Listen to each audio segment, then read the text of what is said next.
Hello, and welcome to episode 73 of the Influence and Growth Mastery podcast.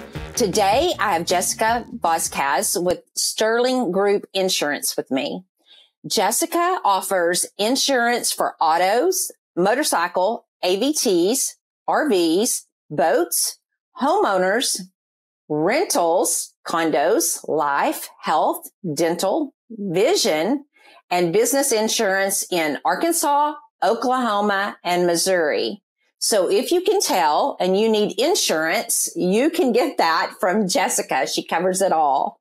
So one of the things that I believe that is very unique about Jessica's company is the community referral program that they offer, which we're going to speak to, or she's going to speak to here shortly, and the personalized service that Jessica, that you provide.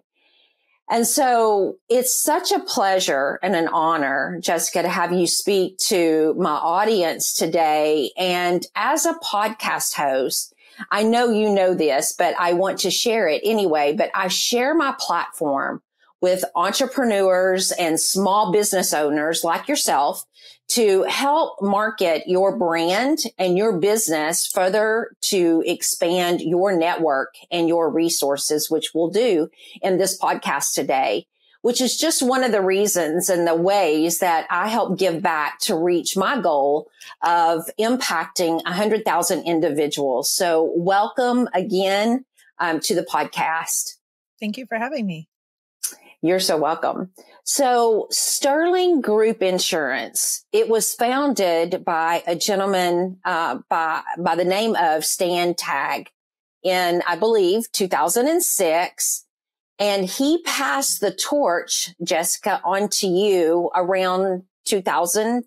Mm-hmm. And what I understand from looking at the website and your social media pages is that he set, which I have to tell you I love, but he set a very high standard or very high bar, I believe is what it said on social media, a very high bar of customer service.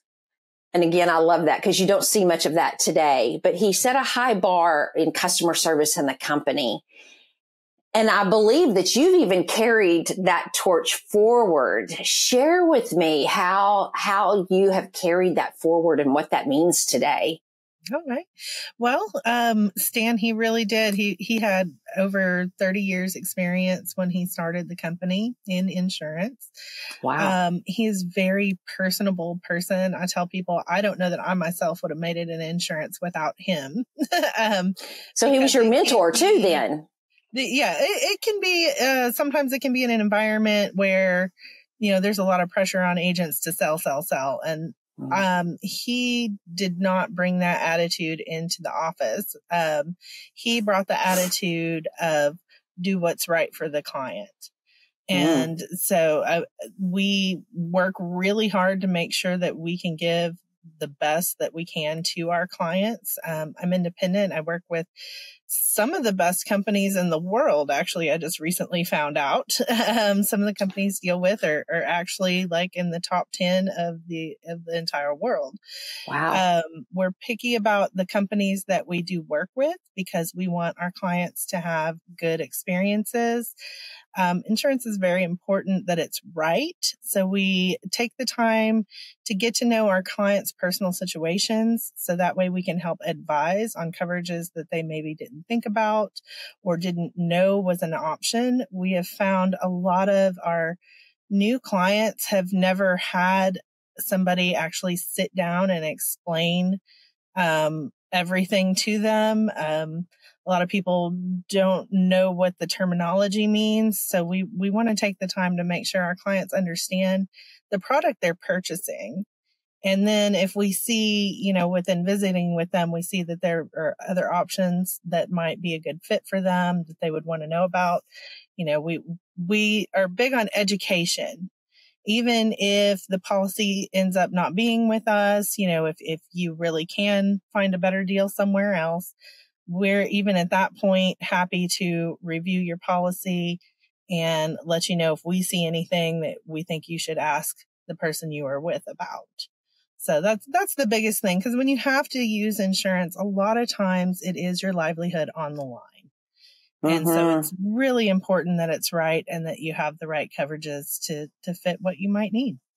I think that's very important, Jessica, because you mentioned you take the time to share with them and find out their needs. So it reminds me of, not only are you being their agent, but you're being an advisor to really dig deep and find out what it is that they need, not just selling them something. Yes. But I have to tell you, it sounds like you're really offering them a lot of value, even though, like you said, they may not purchase a policy from you, but you're providing that education, which then if they do go somewhere else, they're going to remember where they got the education. So if they have a need and you gave them the education, when someone is questioning them about insurance or anything else that you had a discussion with them about, I have to believe that you're going to be the first name that comes to their mind because of the value that you provided to the individual.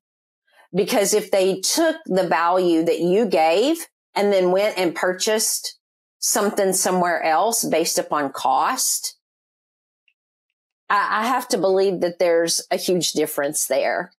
There is. Sometimes it's, if we were always the best we would be the only, but, there's a lot of competition out there, but I have had sometimes people will circle back around to me because all of these companies go through highs and lows, or I'll get referrals, and occasionally I'll even have somebody go with me, even if it is a little more expensive, just because I have taken the time to do that. Absolutely. I don't really even like to call myself an agent that much, because, an insurance agent is somebody who sells a policy, but I'm actually, more of a consultant. And consultations are always free. We don't charge for that because we do feel it's so important. And then when you are our client, we can also be your advocate. And so if there is a problem later on down the road, I'm not an adjuster. I'm not licensed to adjust. I can't make companies do anything, but there's always a possibility that you get an adjuster that's not very good. I mean, that can happen with any company. And if something is not right, we can step in and help you with it. We will help guide you through it. We will advise you on what the next best steps would be, or sometimes we can go around an adjuster if they're really being a stinker. Even though that's not really, like most agents will tell you, that's not my job. I don't mess with claims at all, but we want to make sure that you have a good experience. And so if you do have a problem with one of the companies we're working with, we want to know, and we want to get involved and help any way we can. That's awesome. So what do you love most about your job and what you're doing today? The thing that attracted me to this was the flexibility. The capability to work from pretty much anywhere, which that is a two-sided sword. On one case, it's really great, but on some cases, it also means I'm pretty much always there. There's not really sick days. There's not really anything like that. But it's hard to get away sometimes. It is hard to get away sometimes, but that's part of what I love about it. It has given me, I have a special needs son. It's given me the flexibility to work around his schedule and his needs. And then also, it can be very rewarding when you save somebody a considerable chunk of money and get them a better product or something that is better for them. Maybe they were paying for something they really didn't need. Maybe they didn't have what they did need. And that in itself, to be able to save somebody money and help them understand and have a better product, then that is pretty rewarding. Yes. So I have I have maybe a little more difficult question for you has your job always been easy? Not at all. In fact, just this weekend, I made the mistake of answering the phone on a holiday weekend for a potential customer. So, no, people sometimes, sometimes people are a little bit difficult to deal with. Customer service, that tends to be a place where people think they can be rude sometimes. So that part of it is hard. The business part of it, I was a small business owner before I got into insurance. But my business was structured a little different. I had a little learning curve with how to keep my books and how to, ran into the little issues there, but we worked through it and got through it. It was some learning on how to work with something as an LLC versus as a self-employed individual. And it's that we've had some bumps in the road. There absolutely been some challenges. It was really hard to get started in this industry. I started working with commissions only, and I had a successful business before that. So it was really hard at the beginning to step away from something that was making decent money to something that I started out on ground zero. So it was a difficult transition, but, shout out to Stan again. He was wonderful to deal with and very helpful and really wanted me to succeed. So he helped a lot in that. That's great. It's always good to have, a coach and a mentor that stands by your side, especially when they know what your drive is and that you want to make it, because when they know that, they know how to coach and mentor you in the right direction. Was insurance sales something that you always wanted to be in, or did the opportunity just kind of land there for you? I like to tease and say nobody grows up saying, I want to be an insurance agent. Nobody says that. I get it. So no, it really wasn't even on my radar. I owned a lawn care business before this. Oh. It was like where I took care of some bigger names in our community, was very successful. But I was probably 5-6 years into that, and was realizing it was wearing me out physically. And I just was starting to realize this isn't what I want to do with the rest of my life, even though it's doing okay right now. But I didn't have the time or the energy to even figure out what I wanted to do from there, where I wanted to go. I knew a lot about business because I was raised up in a self-employed family. We all participated, and I knew a little bit about construction. I was doing lawn care, and someone from a particular company reached out to me and started talking to me. One of the things they did was life insurance. They were doing like writing mortgages, and this is 2006. So it was back when the mortgage boom was happening. And they were doing some other things, but they invited me to some of their meetings, and I went, but I was like, I don't know about this. It sounded, because they also wanted you to recruit, and it sounded kind of pyramid-ish. Like you get people under you, and then they make money, you make money. And I'm like, I don't know about all this. My insurance agent at the time was Stan, and he had been my insurance agent for some years. I didn't really know him though, just, we talked like once a year, Yeah, renewal time.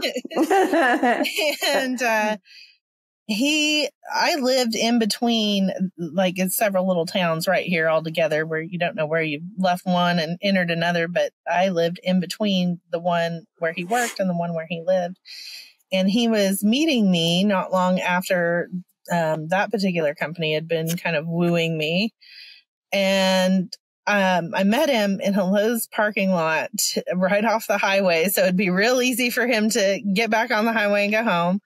And he was giving me my business policy.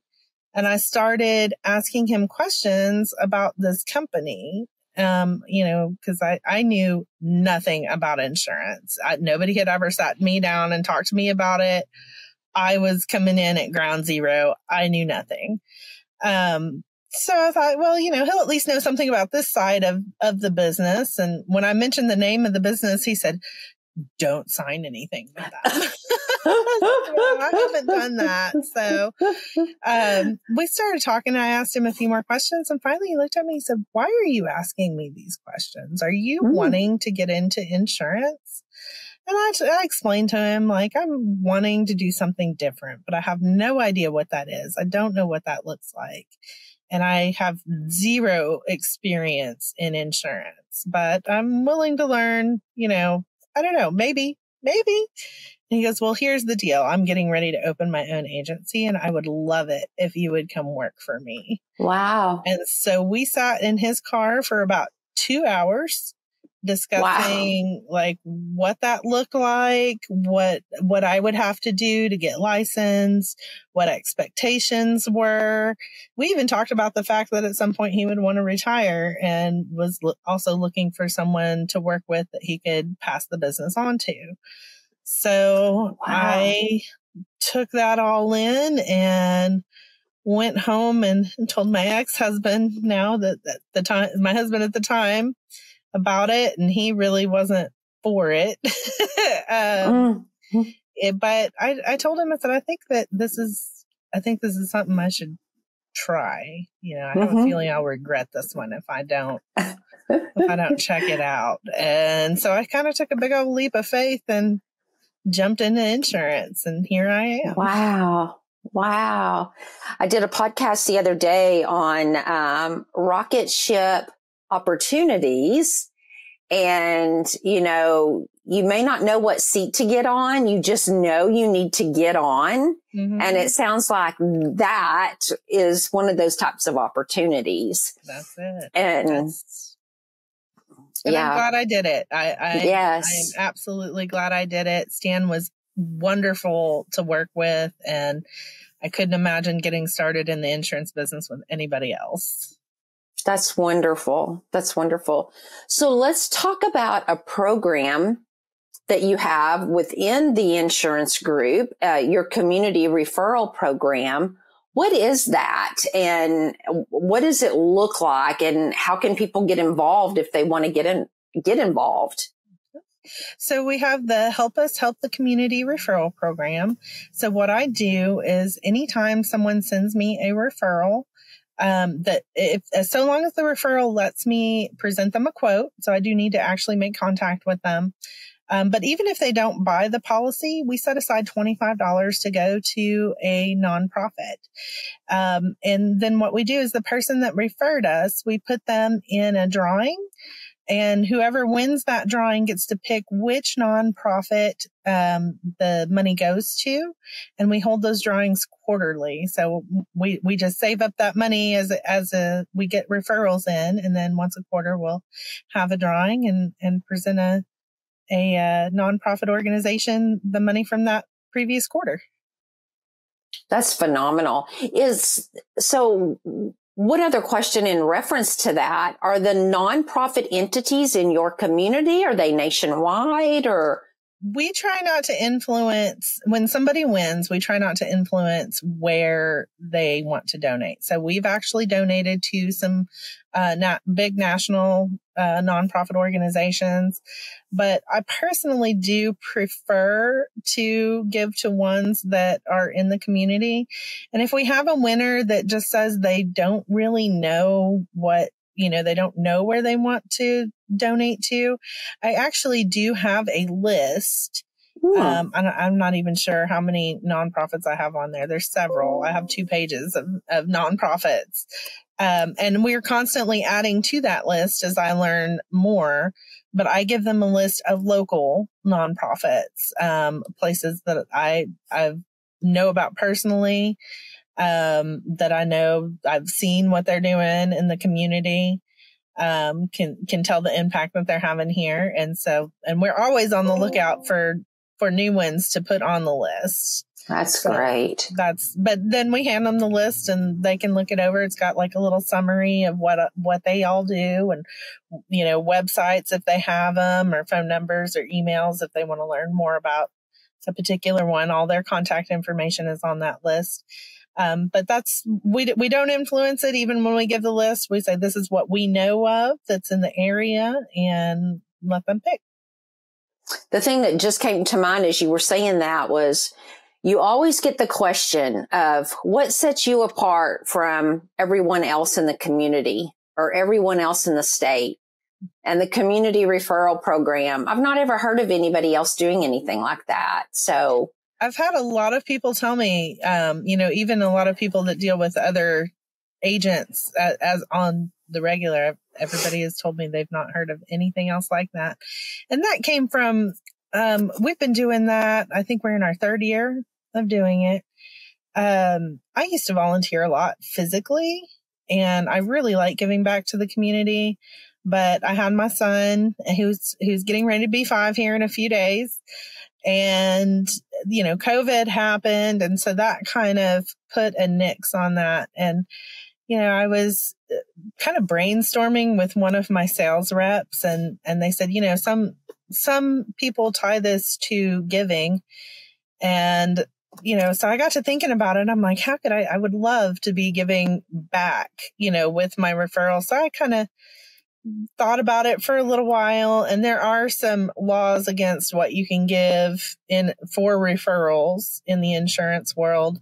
So before I started it up, I called the insurance department, make sure that I wasn't, going over any boundaries that I wasn't supposed to cross. But they pretty much told me, since I was giving the money to an unrelated third party instead of to people that were actually given the referring, that I could pretty much do what I wanted with it. So, wow, that's how that got started. I think that is just phenomenal. I love it. Love it. I love it. So there's another program that you are very proud to be a part of, and I think it's just outstanding. And it's an organization called the Tricycle Farms. Share with us your involvement there. Tricycle has been on my radar for lots of years. I think it was 2013. Wow. Was the first time I was introduced to them. It may be, I think I was introduced to them before that, but 2013, I believe, is when I first volunteered for them. I helped them get their first greenhouse cover. They are, at that point, they were just a community garden. I say but they Still really big. were a wonderful community space. They focused on agriculture, renewable agriculture, and they were teaching about it, on top of sharing their produce with the community. They would hold little classes on how to prepare food, classes on herbs, classes on gardening. So it was a really good community resource. I'm not sure when they started the food recovery program, but now they also, for several years, have been doing the food recovery program, where they pick up donations of mostly food, but also some household items and some personal care items from grocery stores. And they turn around and they sort it out, and then they turn around and give it to other nonprofits who get it to people in need very quickly. So by the time Tricycle picks something up, it's a 24-hour turnaround before it's in somebody's hands who needs it. Last year alone, they moved over 135,000 pounds of food. That food, and part of that, it's not just, helping people, which is wonderful. They help, that helps feed a whole lot of people in our community, where they are actually located. I just recently learned, I think it's within 4 square miles, is like one of the most poverty-stricken pockets in Northwest Arkansas. Fayetteville itself is not really that bad, but like the little area that they're in, so they're servicing right where they are. Wow. They're helping the community right there. And then I've volunteered with them a couple of times over the years. I've been able to donate to them over the years. Seen what they're doing. They're doing great things. And then in December of 2021, I got a phone call from the director who said that they were kind of in crisis mode and that they were needing some help with the board, and asked me if I would be interested in sitting on the board.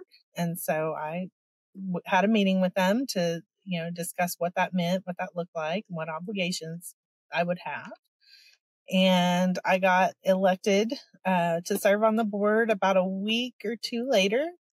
Wow. And it's been great. In the same meeting that I was elected, they told us it was me and a few other people that got elected in, and they told us there were some positions that they also needed to fill, and they had to fill them in kind of a hurry to be able to apply for some grants they were working on. And I spoke up and told them that I was ready to help however I could. And the director looked at me and said, "Did you just say you'd be the treasurer?"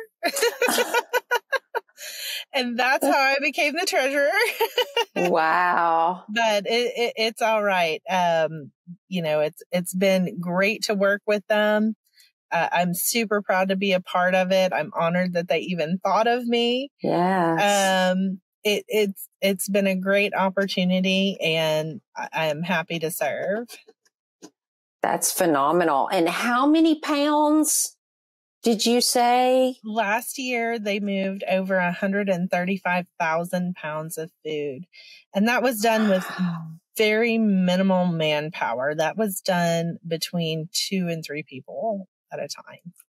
Wow. So wow. They have done some amazing things. The director is one of the founders, and the founders, I've watched them over the years. They have put their everything into this foundation, and it's a wonderful organization. So for clarity purposes, I'll throw myself in there. I like to do that sometimes. And for the audience, is this for like,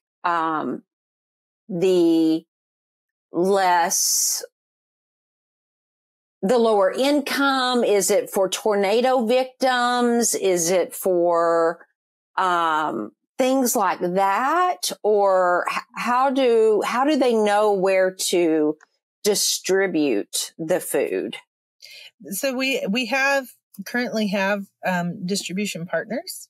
Okay. With other local nonprofits. Okay. And they are the ones, we get it to them and they get it out. All of that demographic that you mentioned, all of them get. Wow. That's awesome. So they know where the need is, and they make sure it gets put out where it's supposed to go, and they make sure it happens quickly. Yes. I love that. Nothing's sitting. It's getting it out into hands of people.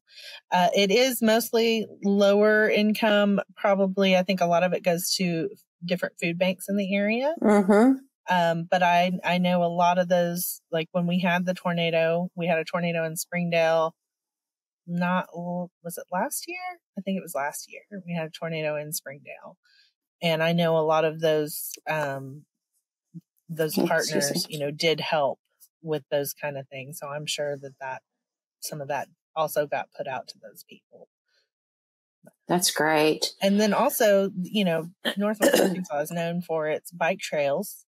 Mm-hmm. We've got bicycle trails where you can go from Fayetteville all the way to Bella Vista and back. And that is ever expanding. And we are actually going to end up with a bike trail going through the farm.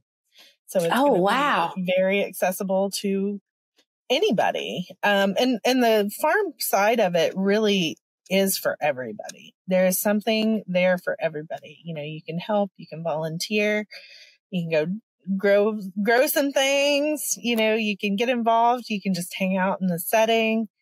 It's really a peaceful place. The gardens are beautiful. They are recovering because the garden part of it was closed for COVID. But the base is still there. It's still a beautiful place to go see. And it probably by next year will be back in full force of what it was before. Wow. That's phenomenal. Well, I love that work that you're involved in. I've always said it takes special type of people that can be involved in many types of community type activities. And I definitely see that in you. So I love that. So Jessica, if anyone that is listening wants to reach out to you, they want to get involved in anything that you're doing, they want to recommend so that they can be part of the community referral program for insurance, whatever, how can they find you? How can they reach out? I'm pretty easy to find. Although you do have to be careful. There is another company that sounds very close to mine that's in Michigan. That's not me. I saw that. I did see that. I wondered that. One in Texas. That's also not me. But it is sterlinggroupinsurance.com. You can find us on our website. There is a contact us page.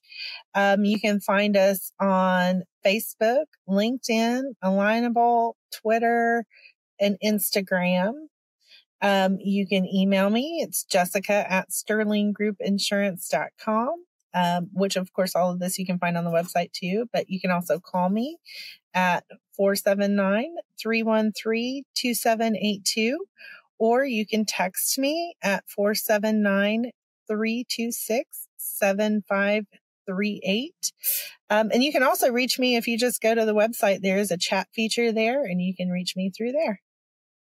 Wow, perfect. And many of these will be in the show notes as well of the podcast. And then, Jessica, for your information, well, and many of the audience already know this, but those that we share this on social media for your reach, we will have a YouTube portion of this as well. I'm not sure, and this is my bad, I don't think that we put the social links on the YouTube, but it will be on all 13 platforms of the podcast platforms. So we will get that YouTube as well. I forget. Yes. Oh, okay. Yeah. So, we will get that posted there, but I want to thank everybody that is, listening to the podcast or the YouTube, watching it on YouTube, or any of the social medias. We want to thank you for being here today. Jessica, I've so enjoyed getting to know you over the last couple of months, few weeks. And I have met Jessica through Alignable, and she and I are Alignable ambassador leaders. She is becoming a leader for the Northwest Arkansas group, and anyone that is in Arkansas, we both advise you to become a partner of Alignable and connect with us there. But if any of you are listening that are a business owner or an entrepreneur and interested in joining a free Facebook group about influence and growth mastery, I highly recommend that you click on the link in the show notes to join me there and other influencers there. And again, I appreciate you listening today and look forward to having you back for another episode soon. Bye.